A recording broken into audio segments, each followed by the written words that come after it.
Jangan karena kamu aku Pak. Karena kamu kayak apa nih? Enggak usah sama. Asal makan. Sekali-sekali Pak, foto sama wartawan nih. Oh iya. Mana HP mana? Selfie dulu. Mana?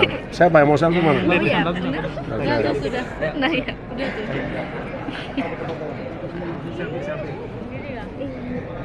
Izin Pak. Oh iya. Oke. Mana ya? Iya. Saya ya? Pas ya? Oke. Oke, mantap. Iya. Mana? Oh ya, sebelah sana.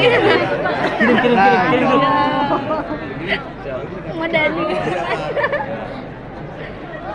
Oke, Tribuners, saat ini saya sedang berada di Aula Jayang Tinggang ya, Tribuners, di mana di sini kita akan mewawancara KPK RI ya, Tribuners. Ada background.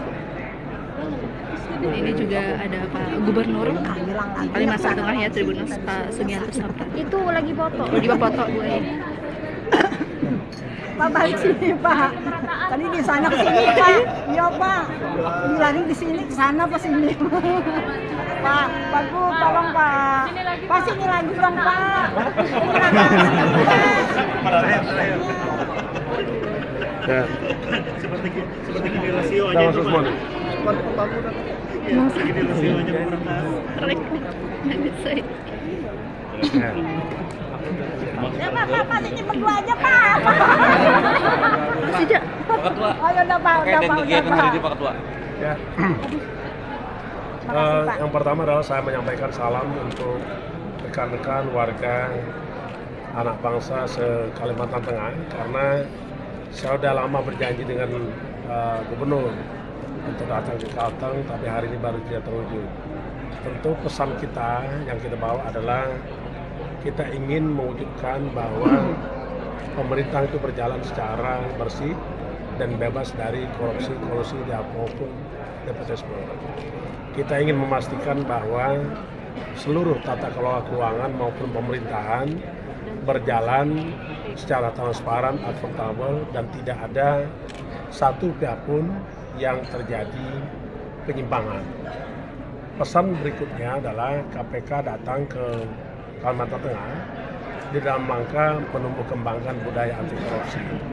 Karena sesungguhnya kita sadar bahwa tidak ada cara lain untuk menghentikan korupsi kecuali kita membangun nilai-nilai anti korupsi itu sendiri. Karena itu tadi kami sampaikan beberapa hal terkait dengan pendidikan masyarakat supaya masyarakat paham bahaya korupsi dan mereka tidak ingin melakukan korupsi, baik itu sebagai pemberi maupun sebagai penerima. Dan juga kita membangun upaya-upaya di bidang pencegahan. Salah satunya adalah penerapan sistem pemerintahan berbasis elektronik dan juga membuka layanan pelayanan publik secara digital, dan ini akan mencegah praktek-praktek korupsi. Karena dengan pelayanan digital itu akan memudahkan pelayanan publik dan ada kepastian. Dan tadi saya juga sampaikan kepada Bapak Gubernur dan seluruh kepala daerah, Bupati, Wali Kota untuk membuka seluas-luasnya kemudahan investasi dan perizinan usaha. Karena sesungguhnya kalau investasi itu bisa meningkat di Kalimantan Tengah, maka tentulah income per kapita itu bisa meningkat, angka pengangguran bisa kita tekan, angka kemiskinan bisa kita hilangkan, dan juga indeks pembangunan manusia itu bisa kita tingkatkan dengan cara membangun fasilitas pendidikan dan membangun fasilitas kesehatan. Karena pada prinsipnya kita akan menghadapi tantangan persaingan antar sesama anak bangsa dan juga para penghuni dunia. Karena itu tidak ada cara lain kecuali meningkatkan sumber daya manusia menjadi sumber daya manusia yang unggul dan kompetitif. Dan yang pasti kita ingin mewujudkan tujuan negara, untuk itu tidak boleh ada terjadi tindak pidana korupsi. Pak, upaya KPK kan sudah dilakukan terus ini Pak. Ya. Tapi korupsi terus menjamur, kenapa Pak? Saya tidak bisa mengatakan korupsi semakin menjamur. Yang pasti adalah yang kita sebut tindak pidana korupsi itu adalah tindak pidana sebagaimana diatur dalam Undang-Undang 31 tahun 99 dan Undang-Undang 20 tahun 2001. Seketika ada laporan terkait dengan tindak pidana korupsi, tentu kita akan tangani.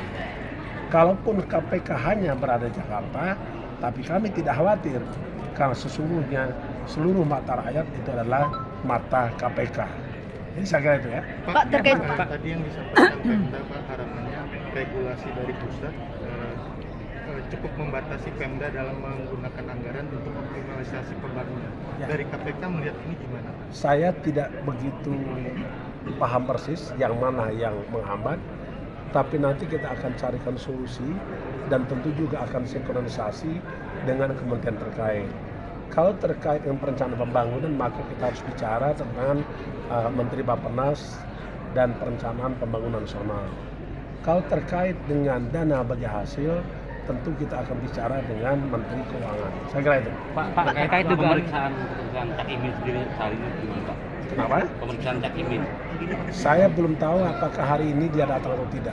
Belum datang, Pak. Tetapi dipastikan beliau diperiksa sebagai saksi terkait dengan dugaan tindak pidana korupsi yang dilakukan oleh 3 orang tersangka di Kementerian Tenaga Kerja. Saya kira itu. Katanya nuansa politiknya sangat kuat Pak dengan pemeriksaan Cak Tadi Imin. sudah saya jelaskan.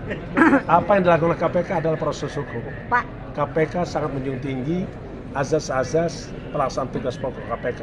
Pak, Profesional, akuntabel, proporsionalitas, menjunjung tinggi kepastian hukum, keadilan, dan juga menjunjung tinggi hak asasi manusia. Jadi tidak ada Jangan politik, Pak, ya? ada membangun opini lain. Ini murni penegakan hukum. Terima kasih ya. Terima kasih, Pak, Pak. Pak. Aduh.